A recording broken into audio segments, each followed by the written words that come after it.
Hello, I'm back. I think I start a few of these episode things by saying I'm back. Don't know what to say.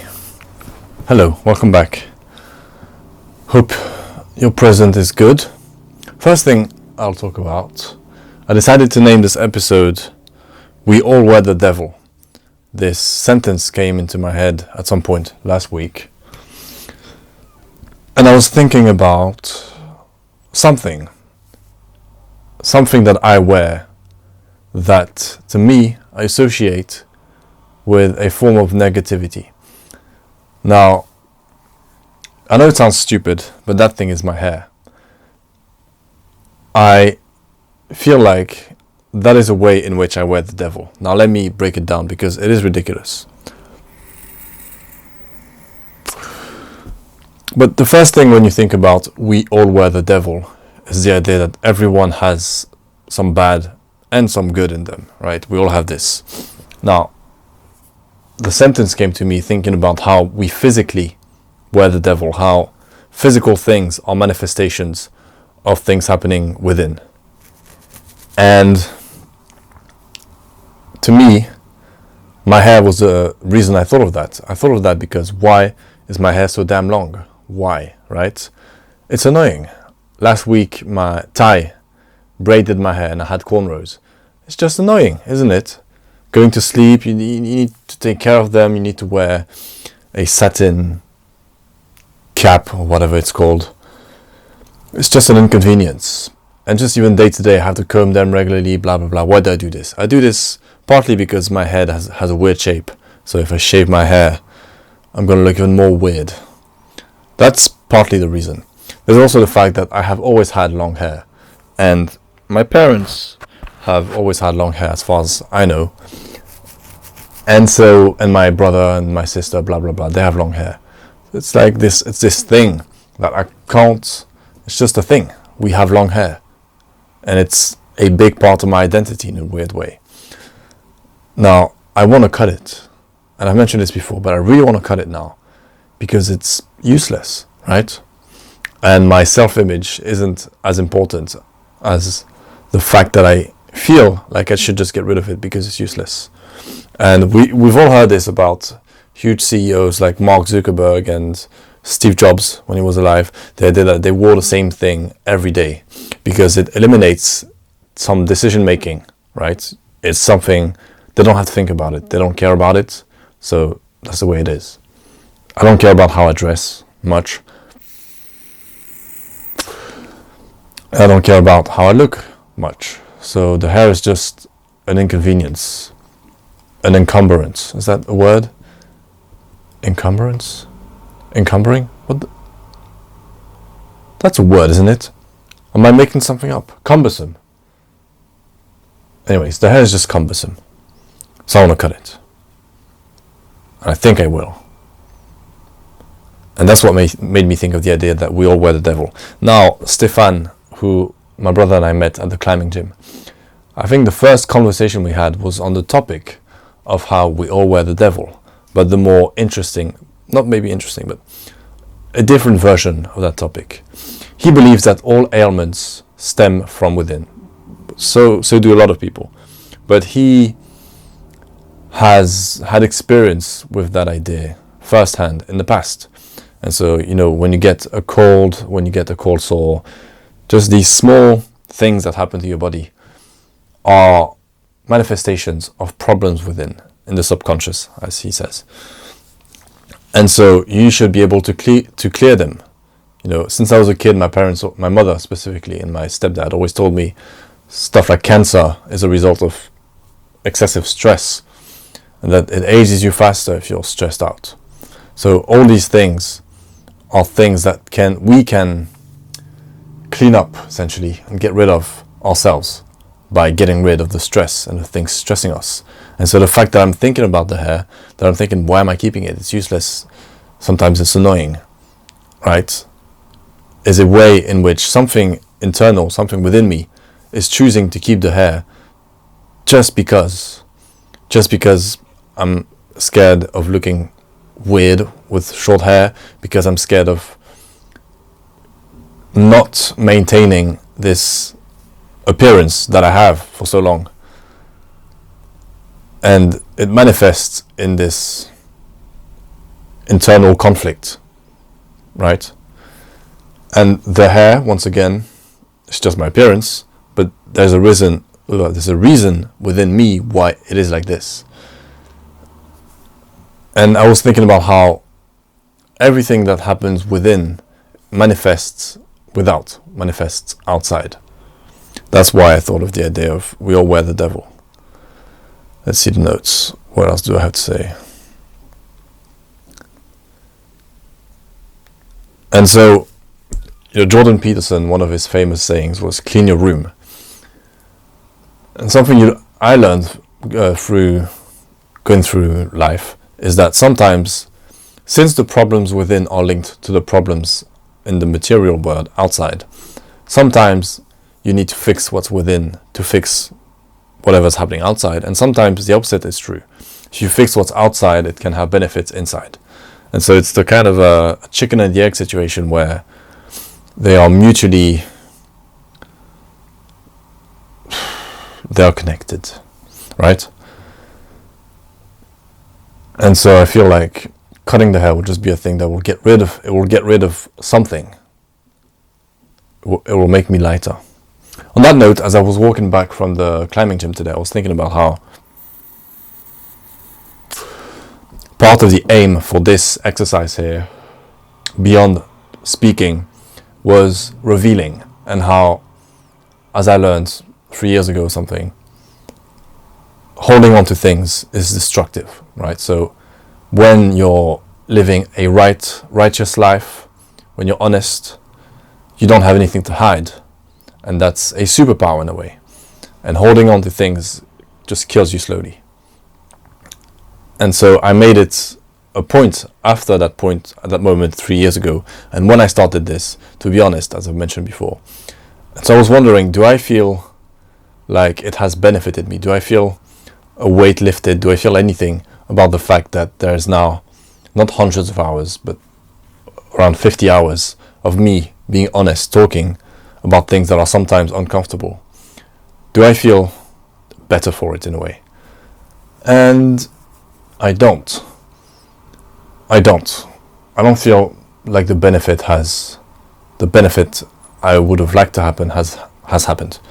Now, a few things. Maybe it's a case of I need to be more revealing, which sounds, I wouldn't say scary, a little bit scary maybe, which isn't a bad thing.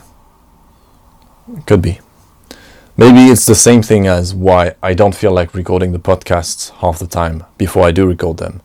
It's that I've been doing this for 50 weeks or something, and it doesn't feel like much has changed besides me being more comfortable in front of the camera and perhaps a bit more eloquent. Nothing much has changed, and yet I keep doing it. And I'm wondering a little bit if it's just a case of me wanting to keep going out of ego, to say I haven't given up. What do I get out of this? Even the exercise now, I don't feel like I'm growing much. So it feels like a change has to happen soon, essentially, is what I'm saying. I have to change something to make this more interesting. Just like I think it was the previous episode where I mentioned this idea that when you do things you don't want to do, you grow, and you grow this muscle inside of you, this will to live, which I think is a beautiful idea. And this, for the first few weeks, was me building up that muscle of doing something I don't want to do because of fear. Now it's a bit because of laziness. So I don't get the benefit anymore of doing something I'm scared of. I don't get that. So I need to evolve this so that I do get the opportunity to do something I'm scared of. So naturally, bringing guests would be probably the next step in that endeavor.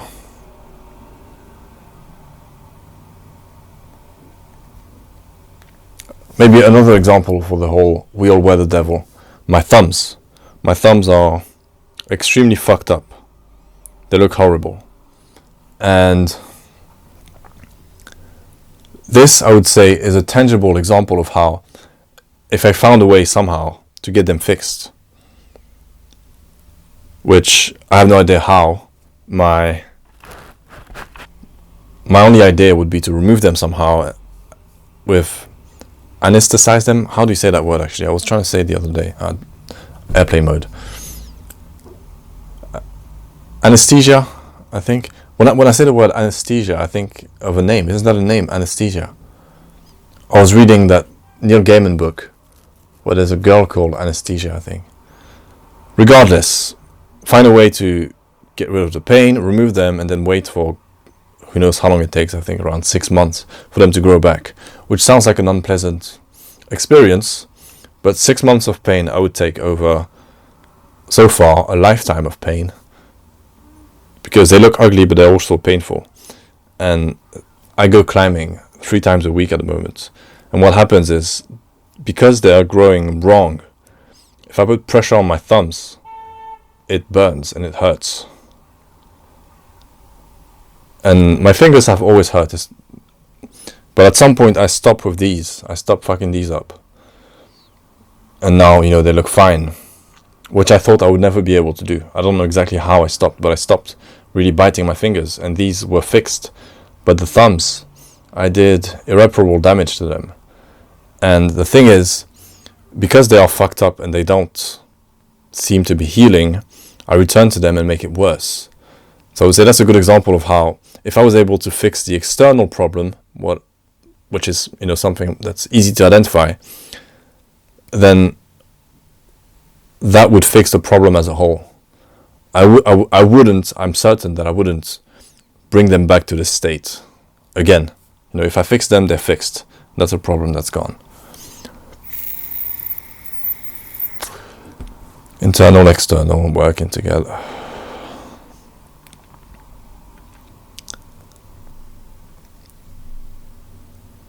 Yeah.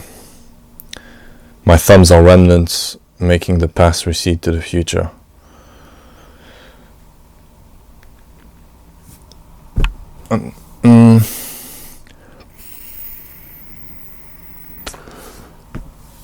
Stefan bought me a book on the topic of writing stories, especially for screenplay. And I started reading it, and everything in the book was things that I had heard before. And I ranted to Ty, because she was telling me I should read it, it's a present, I should read it. And I told her everything in there, I know. And I haven't read the whole book, and I am planning on reading the whole book. Out of respect, I suppose, and because it's never a bad thing to be reminded of things you have heard before.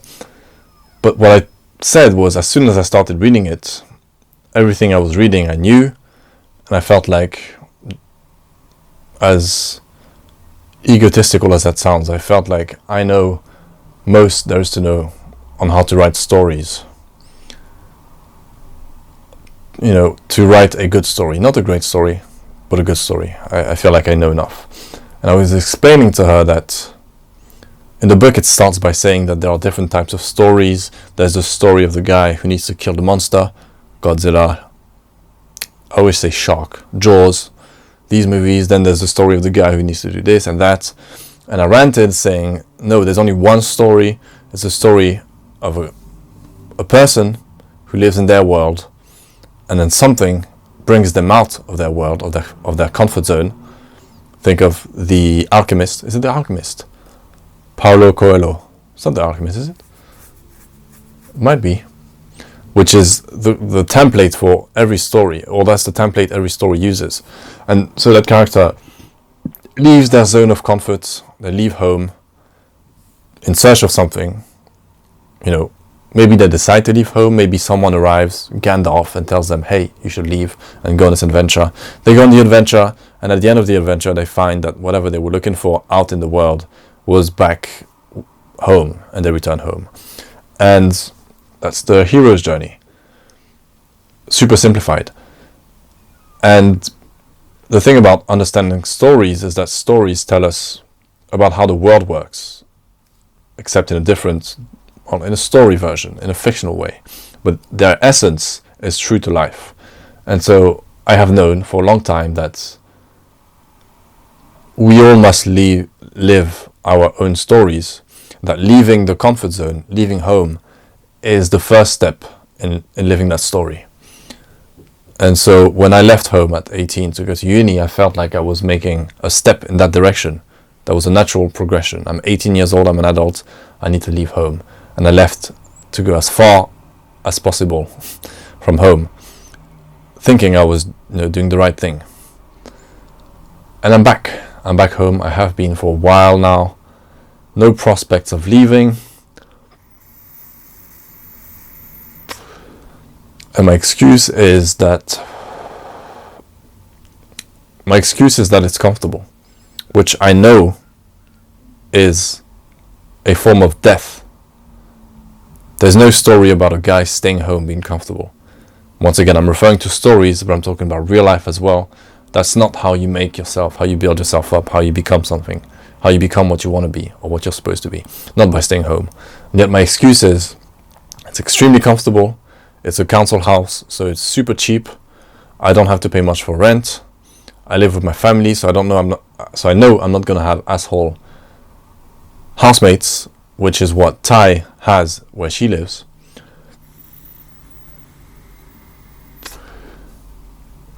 And my excuses all come down to comfort. I can work fewer hours.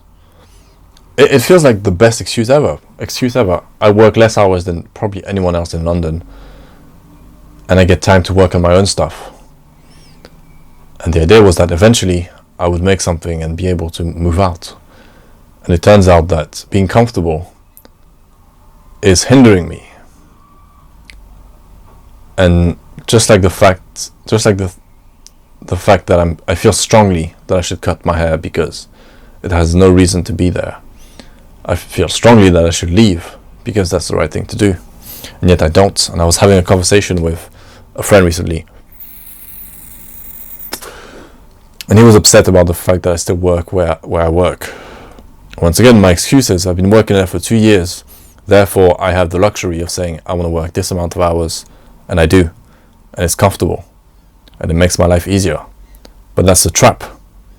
That's a trap. It's funny actually. Comfort being the ultimate enemy of stories. Stories all begin with comfort, and then quite soon chaos begins. Comfort is the ultimate enemy to story, and it doesn't really make an appearance in stories for long. Comfort is the enemy, it's the adversary, it's the antagonist. The ultimate comfort. All this to say that I know about the problem, and yet here I am. Here I am.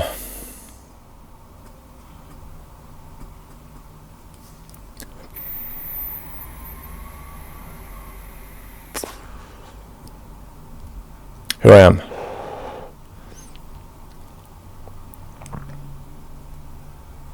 I've mentioned this before, how me doing this thing here and being honest about my situation, how my thinking is, eventually it will change. I've mentioned that for 50 weeks now, almost a year. It has changed a bit, it has evolved. Things are better now than they were a year ago, undeniably. And I wouldn't say that any part of me is thinking, maybe I'm going to keep making these podcasts for the rest of my life about how one day I won't be in this situation, still working at the same restaurant. There's no part of me that thinks that that's possible. And yet when you have 50 weeks, 50 episodes of me repeating the same things, there is a part of me that's thinking, what the fuck? What the hell? Static I am.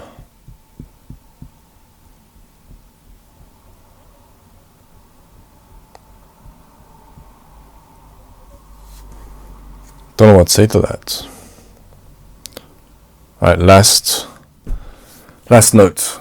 We're watching Game of Thrones, Ty and I. And because of my rants, she has a better understanding of how movies and stories work. And so we're both reveling. We're both enjoying how good Game of Thrones is. And Game of Thrones, which I watched when I started watching when I was 12 or 13. And I enjoyed it thoroughly. I loved it. But I couldn't understand how good it was. And now with the extra experience, I'm noticing how good it is.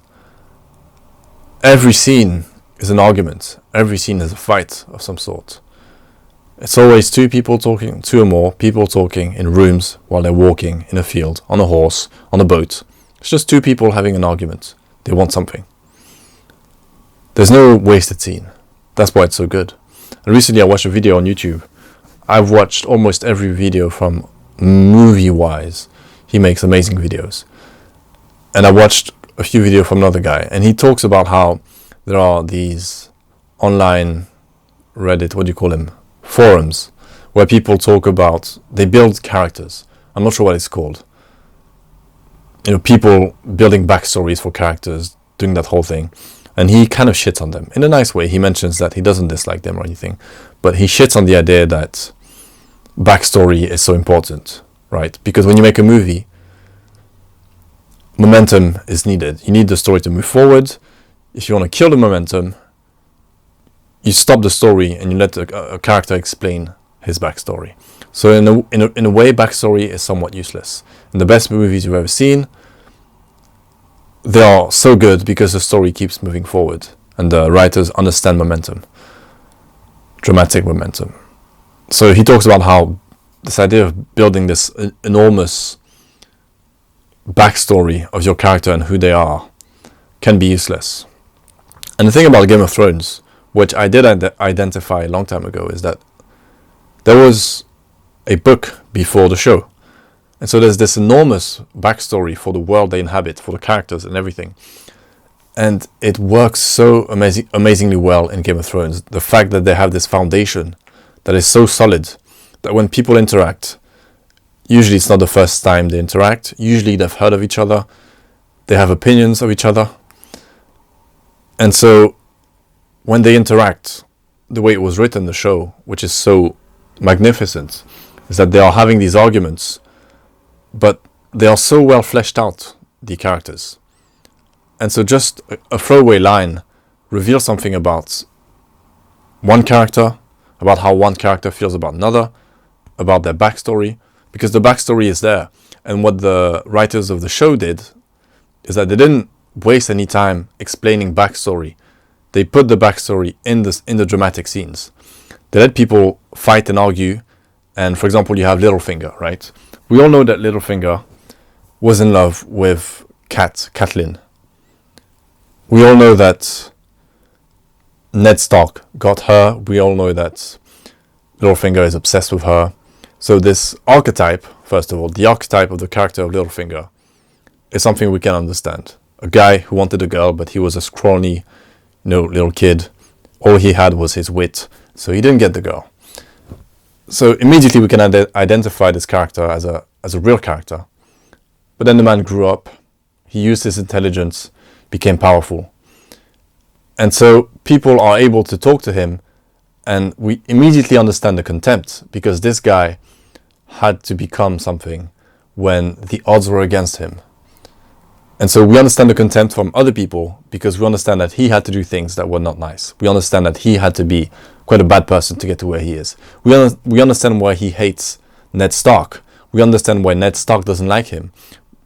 Just with a single line, just with, I can't say a line specifically, but just with a guy wanting to attack Littlefinger by mentioning Ned, with that single line, we get such an enormous backstory on all the characters involved. We immediately get the relationship between the three.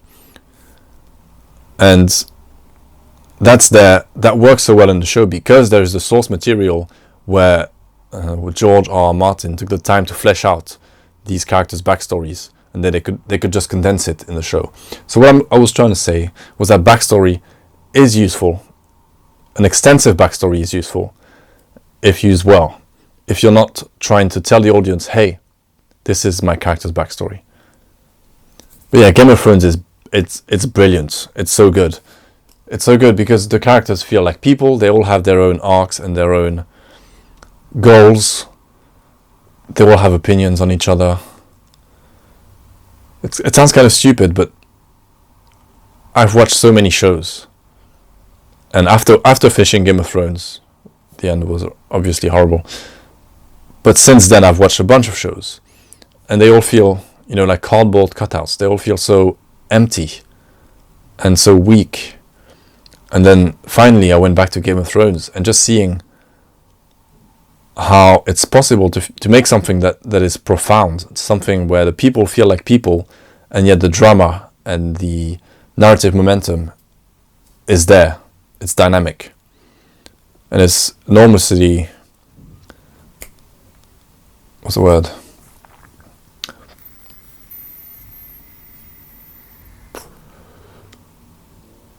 Not encouraging. It is enormously... oh, I hate when the words escape. What's the word? Not encouraging. When you... motivating. It is enormously motivating. Because my approach to making movies, what I want to do is character studies. What I want to do is what Paul Thomas Anderson does, of making real people, but making an exciting film also.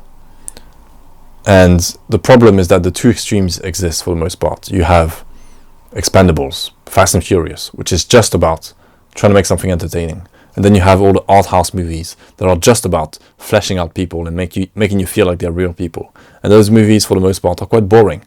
And I would love the idea of making something in the middle, where you can make an action movie, a sci-fi movie, a high concept movie, a Christopher Nolan movie, but where the people feel solid, they feel 3D. I would love to do that. That's what I want to do. I'm writing this film that I've been writing for ages. Ty, in fact, is helping me a lot.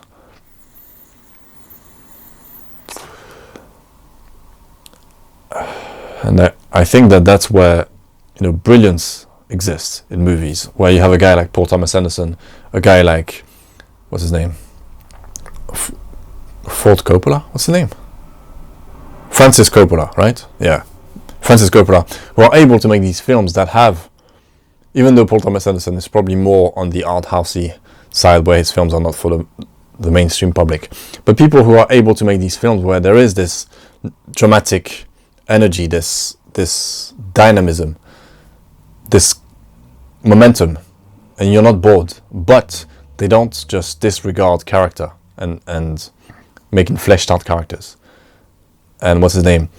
David Mamet in the masterclass talks about how this idea that backstory, structure, blah blah blah, that doesn't exist. The only thing that exists is character. And Scorsese has a similar take, where he mentions that the only reason he watches movies again is for the characters. Right? That's the trick. The trick is when you understand people well enough to understand that you don't have to make them one dimension, a person that wants to just save the world, to make them interesting for the masses, and you don't have to make them 500 dimensions and talk about all their quirks and idiosyncrasies to make them interesting to the more art house cinephile crowd. There is an in-between. That's the goal. That's the goal, where you can't see the structure. It feels like you're just seeing real people going through life, but it's exciting and interesting at the same time, and you can't avert your eyes. That's the goal. Yeah, I think it's complete darkness now in the room. I'm finished.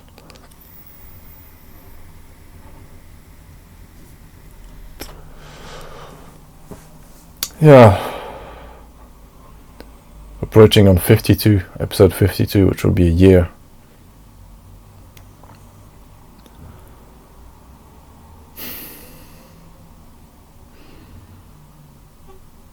I mean, also using these so I can go back to them and think about what's happening.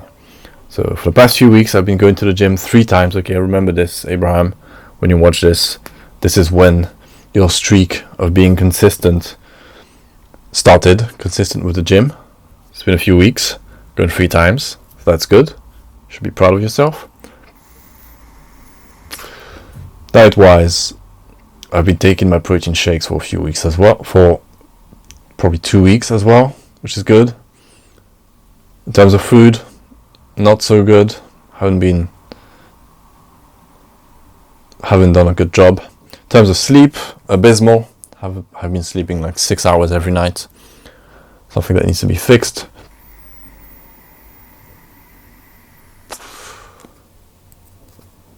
There is no lingering project that should have been done ages ago currently, which is nice. All in all, it's a pretty good position. You know, think about it like chess or like war. We're in a good position right now. The overdraft is a problem. The other problem is I am so close to being in a almost totally comfortable position. And so I need to keep the energy to now push forward. There was a guy who works for a wine company, and he mentioned at the restaurant, and he mentioned that they own part of Eon, the production company that makes James Bond movies. And he told me I would make a good James Bond villain because of my ambiguous, weird foreign accent, in part. Which was funny. And then a day prior, I watched a video where they mentioned that Layer Cake was one of the movie that convinced the producers of James Bond to use Daniel Craig as James Bond. And then the day after, or the day before that, I was on Tube, and there was a guy playing the James Bond theme on the guitar. What does it mean? I don't know. James Bond, why James Bond? What's happening? I don't feel like reading the novels. The universe is sending me a message, but I don't know what.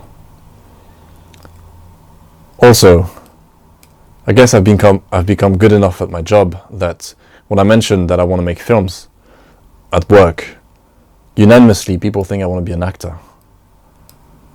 So I guess I'm a good actor at work. The idea of acting sounds interesting. But as my brother mentioned to me, what if I'm shit, which is most likely? In other news, there was something else. Don't remember what.